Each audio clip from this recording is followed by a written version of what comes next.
ಕರ್ನಾಟಕ ರಾಜ್ಯ ಕಾಂಗ್ರೆಸ್ ಸರ್ಕಾರದಲ್ಲಿ ಕಳೆದ 3 ವರ್ಷಗಳಿಂದ ನಡೆಯುತ್ತಿದ್ದ ಅಧಿಕಾರ ಹಂಚಿಕೆ ಸಂಘರ್ಷಕ್ಕೆ ಕೊನೆಗೂ ತೆರೆ ಬಿದ್ದಿದೆ. ಮತ್ತೊಂದೆಡೆ ಕನಕಪುರ ಬಂಡೆ ಡಿಕೆ ಶಿವಕುಮಾರ್ ಸಿಎಂ ಪಟ್ಟಕ್ಕೇರಲು ಸಜ್ಜಾಗಿದ್ದಾರೆ. ಆದರೆ ಮುಖ್ಯಮಂತ್ರಿ ಸ್ಥಾನಕ್ಕೇರಲು ಡಿಕೆಶಿ ಪಟ್ಟ ಪರಿಶ್ರಮ ಅಷ್ಟಿಷ್ಟಲ್ಲ. ಮುಖ್ಯಮಂತ್ರಿಯಾಗುವ ಅವಕಾಶಗಳು ಕೈತಪ್ಪಿದಾಗಲೂ ಪಕ್ಷದ ನಿರ್ಧಾರಕ್ಕೆ ತಲೆಬಾಗಿದ್ದರು. ಅತ್ಯಂತ ಕಠಿಣ ದಿನಗಳಲ್ಲಿ ರಾಜ್ಯದಲ್ಲಿ ಕಾಂಗ್ರೆಸ್ ಬಲ ತುಂಬಿದ ಪ್ರಮುಖ ನಾಯಕ ಡಿಕೆಶಿ ಎಂದರೆ ತಪ್ಪಲ್ಲ.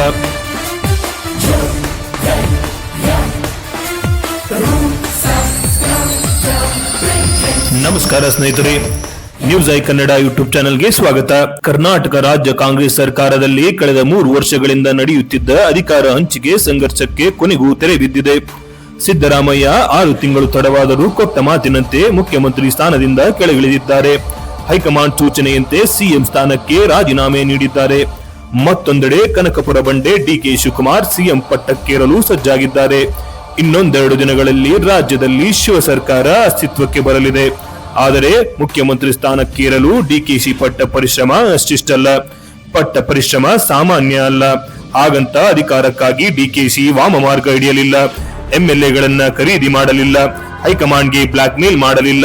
ಪಕ್ಷದ ವಿರುದ್ಧ ತಿರುಗು ಬೀಳಲಿಲ್ಲ. ಇಂತಹ ಸಂದರ್ಭದಲ್ಲೂ ಪಕ್ಷ ನಿಷ್ಠೆ ಬಿಡಲಿಲ್ಲ.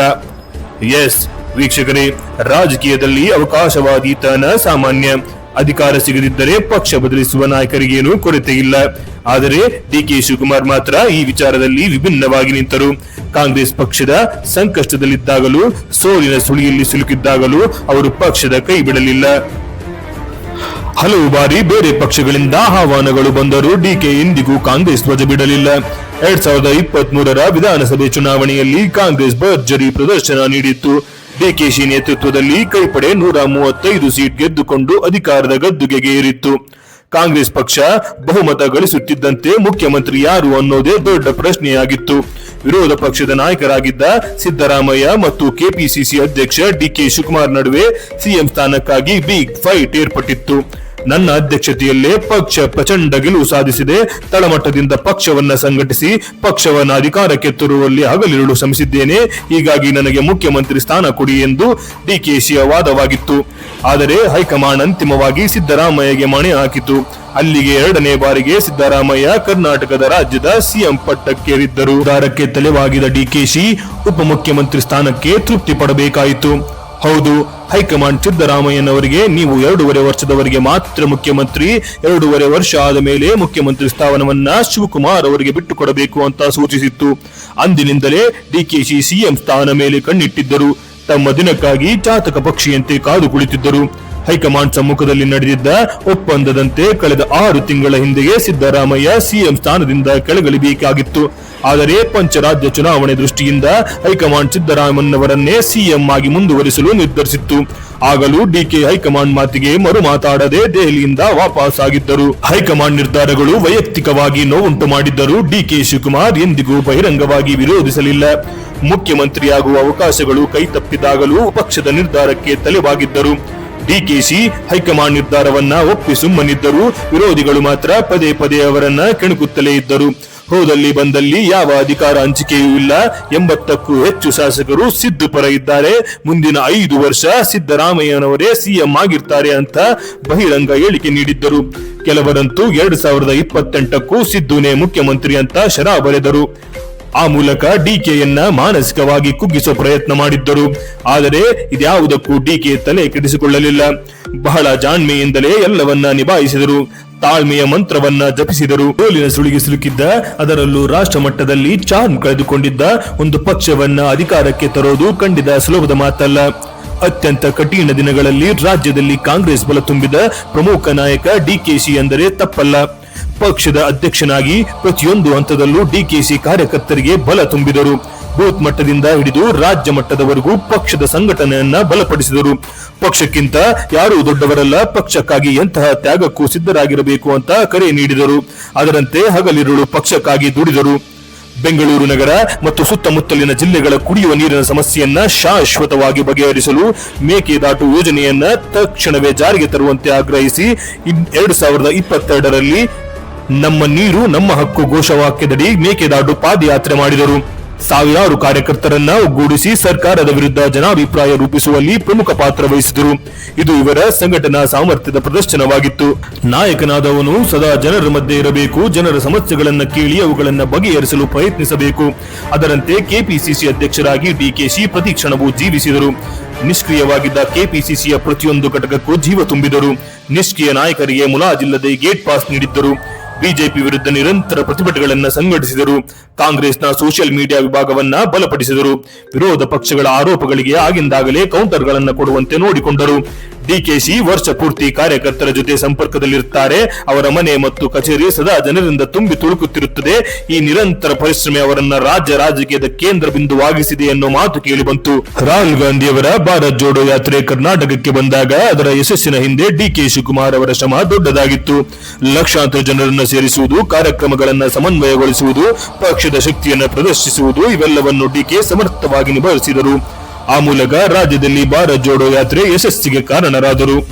ಚುನಾವಣೆ ಪ್ರಚಾರದ ವೆಚ್ಚ ಹಾಗೂ ಜಾಹೀರಾತುಗಳಿಗಾಗಿ ಪಕ್ಷದ ನಿಧಿ ಸಂಗ್ರಹಣೆಗಾಗಿ 2023ರ ಚುನಾವಣೆಯಲ್ಲಿ ಪ್ರತಿಯೊಬ್ಬ ಟಿಕೆಟ್ ಆಕಾಂಕ್ಷಿಯಿಂದ 2 ಲಕ್ಷ ಸಂಗ್ರಹಿಸಿದರು. 224 ಕ್ಷೇತ್ರಗಳಿಂದ ಸುಮಾರು 1200ಕ್ಕೂ ಹೆಚ್ಚು ಆಕಾಂಕ್ಷಿಗಳು ಅರ್ಜಿ ಸಲ್ಲಿಸಿದ್ದರು. ಇದರಿಂದಾಗಿ ಕಾಂಗ್ರೆಸ್ ಪಕ್ಷಕ್ಕೆ ಸುಮಾರು 20 ಕೋಟಿಯಿಂದ 25 ಕೋಟಿಯವರೆಗೂ ಭಾರಿ ಮೊತ್ತದ ನಿಧಿ ಸಂಗ್ರಹವಾಗಿತ್ತು. ಆ ಮೂಲಕ ಪಕ್ಷಕ್ಕೆ ಸಿದ್ದರಾಮಯ್ಯ ಪ್ರಗತಿಪರ ಚಿಂತನೆಯುಳ್ಳ ರಾಜಕಾರಣಿ, ದೇವರು ದಿಂಡರು ಅಂದರೆ ಅಷ್ಟಕ್ಕಷ್ಟೇ. ಆದರೆ ಭಾವಿ ಮುಖ್ಯಮಂತ್ರಿ ಡಿಕೆ ಶಿವಕುಮಾರ್ ಸಿದ್ದರಾಮಯ್ಯನವರಿಗೆ ಡೈರೆಕ್ಟ್ ಅಪೋಸಿಟ್. ತಮ್ಮ ಕೆಲಸ ಶ್ರಮದ ಜೊತೆಗೆ ದೇವರನ್ನು ಕೂಡ ಡಿಕೆಶಿ ನಂಬುತ್ತಾರೆ. ತಮ್ಮ ಕಾರ್ಯಸಿದ್ಧಿಗಾಗಿ ಕಂಡ ದೇವರ ಮೊರೆ ಹೋಗುತ್ತಾರೆ. ವಿರೋಧಗಳನ್ನು ಲೆಕ್ಕಿಸದೆ ದೈವ ಕಾರ್ಯಗಳಲ್ಲಿ ಭಾಗವಹಿಸುತ್ತಾರೆ.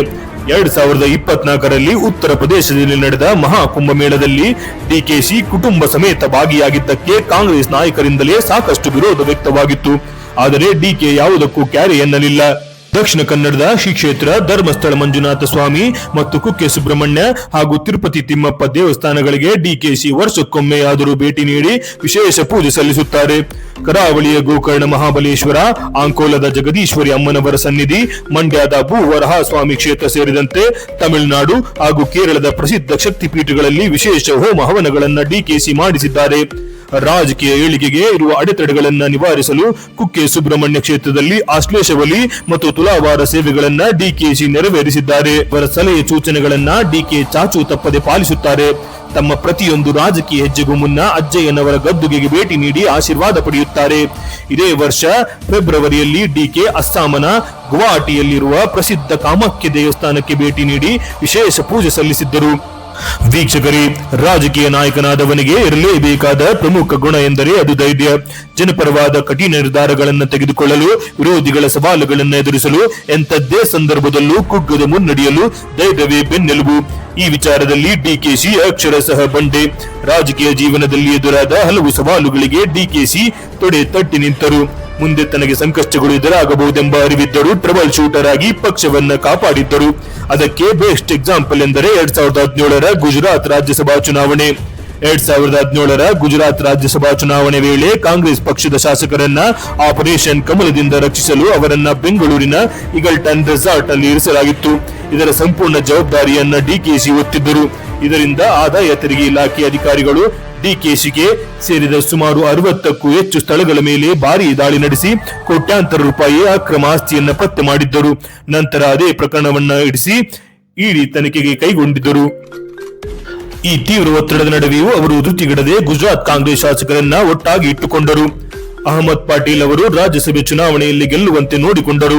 ಇದು ರಾಷ್ಟ್ರ ಮಟ್ಟದಲ್ಲಿ ಅವರ ವರ್ಚಸ್ಸನ್ನ ಹೆಚ್ಚಿಸಿತ್ತು. 2019ರಲ್ಲಿ ಇಡಿ ಹಣಕಾಸು ಅಕ್ರಮ ಆರೋಪದ ಮೇಲೆ ಅವರನ್ನ ಬಂಧಿಸಿ ತಿಹಾರ್ ಜೈಲಿಗೆ ಕಳಿಸಿದಾಗಲೂ ಅವರು ಯಾವುದೇ ರೀತಿಯಲ್ಲಿ ರಾಜಿ ಮಾಡಿಕೊಳ್ಳಲಿಲ್ಲ. ಅಕ್ಟೋಬರ್ 23, 2019ರಂದು ಡಿಕೆಗೆ ಹೈಕೋರ್ಟ್ನಿಂದ ಜಾಮೀನು ಸಿಕ್ಕಿ ಬೆಂಗಳೂರಿಗೆ ಮರಳಿದಾಗ ಅವರ ಬೆಂಬಲಿಗರು ಭವ್ಯ ಸ್ವಾಗತ ಕೋರಿದರು. ಅಂದು ಡಿಕೆಶಿ ಕಣ್ಣೀರು ಹಾಕುತ್ತಲೇ ಸವಾಲುಗಳನ್ನು ಎದುರಿಸುವುದಾಗಿ ಕೇಂದ್ರದ ವಿರುದ್ಧ ಸಮರ ಸಾರಿದ್ದರು. ವೀಕ್ಷಕರೇ, ಈಗಾಗಲೇ ಹೇಳಿದಂತೆ ಡಿಕೆಶಿ ಒಬ್ಬ ಚತುರ ರಾಜಕಾರಣಿ. ಎಸ್ಎಂ ಕೃಷ್ಣ ಗರಡಿಯಲ್ಲಿ ಪಳಗಿರುವ ಡಿಕೆಗೆ ಯಾವ ಸಂದರ್ಭದಲ್ಲಿ ಯಾವ ಪಟ್ಟುಗಳನ್ನು ಹಾಕಬೇಕು, ಯಾವಾಗ ಮಾತಾಡಬೇಕು, ಯಾವಾಗ ಬಾಯಿ ಮುಚ್ಚಿಕೊಂಡಿರಬೇಕು, ವಿರೋಧಿಗಳನ್ನ ಹೇಗೆ ಟಕ್ಕರ್ ಕೊಡಬೇಕು ಅನ್ನೋದನ್ನ ಚೆನ್ನಾಗಿ ಅರಿತಿದ್ದಾರೆ. ಇದೇ ಕಾರಣಕ್ಕೆ ಅವರು ವಿರೋಧಿಗಳ ಬೀಸಿದ ಬಲೆಗೆ ಅಷ್ಟು ಸುಲಭವಾಗಿ ಬೀಳೋದಿಲ್ಲ. ಎದುರಾಳಿಗಳು ವೈಯಕ್ತಿಕ ದಾಳಿ ಮತ್ತು ತನಿಖಾ ಸಂಸ್ಥೆಗಳ ದಾಳಿ ಮೂಲಕ ಒತ್ತಡ ಹೇರಿದಾಗ ಮಾಧ್ಯಮಗಳ ಮುಂದೆ ಆಕ್ರೋಶಗೊಳ್ಳದೆ ಕಾನೂನುಬದ್ಧವಾಗಿ ಮತ್ತು ರಾಜಕೀಯವಾಗಿ ಅದಕ್ಕೆ ತಿರುಗೇಟಿ ನೀಡಿದ್ದರು. ಹಳೆ ಮೈಸೂರು ಭಾಗದಲ್ಲಿ ಜೆಡಿಎಸ್ ಮತ್ತು ಬಿಜೆಪಿ ಮೈತ್ರಿಯನ್ನು ಎದುರಿಸಲು ಸ್ಥಳೀಯವಾಗಿ ಸಣ್ಣ ಪುಟ್ಟ ನಾಯಕರನ್ನ ಸೆಳೆಯುವ ಮೂಲಕ ಕಾಂಗ್ರೆಸ್ ಪಕ್ಷವನ್ನ ಬಲಪಡಿಸಿದರು. 2023ರ ವಿಧಾನಸಭೆ ಚುನಾವಣೆಗೂ ಮುನ್ನ ಆಂತರಿಕ ಸಮೀಕ್ಷೆ ನಡೆಸಿ ಗೆಲ್ಲುವ ಅಭ್ಯರ್ಥಿಗಳಿಗೆ ಟಿಕೆಟ್ ನೀಡಿದ್ದರು. ಅದೇ ವಿಶ್ವಾಸದಿಂದಲೇ ಚುನಾವಣೆಗೂ ಮೊದಲು ಕಾಂಗ್ರೆಸ್ 135 ಸೀಟು ಗೆಲ್ಲಲಿದೆ ಅಂತ ಭವಿಷ್ಯ ನುಡಿದಿದ್ದರು. ಡಿಕೆಶಿ ಹೇಳಿದಂತೆ ಕಾಂಗ್ರೆಸ್ 135 ಸೀಟು ಗೆದ್ದುಕೊಂಡಿತು. ಇದು ಡಿಕೆ ಚಾಣಾಕ್ಷತನದ ಮತ್ತು ಆತ್ಮವಿಶ್ವಾಸಕ್ಕೆ ಸಾಕ್ಷಿಯಾಗಿತ್ತು. ಒಟ್ಟಿನಲ್ಲಿ ನಿಷ್ಠೆ, ಶ್ರಮ, ಭಕ್ತಿ, ಶೌರ್ಯ ಮತ್ತು ಚತುರತೆ ಈ 5 ಗುಣಗಳು ಡಿಕೆ ಶಿವಕುಮಾರರನ್ನ ಸಾಮಾನ್ಯ ರಾಜಕಾರಣಿಯಿಂದ ಮುಖ್ಯಮಂತ್ರಿ ಸ್ಥಾನಕ್ಕೆ ಕೊಂಡೊಯ್ದಿವೆ. ಅವರ ಮುಂದಿನ ಅಧ್ಯಾಯ ಕರ್ನಾಟಕದ ಭವಿಷ್ಯವನ್ನ ಹೇಗೆ ರೂಪಿಸುತ್ತದೆ ಎಂಬುದನ್ನ ರಾಜ್ಯ ಕಾದು ನೋಡುತ್ತಿದೆ. ನಮಸ್ಕಾರ.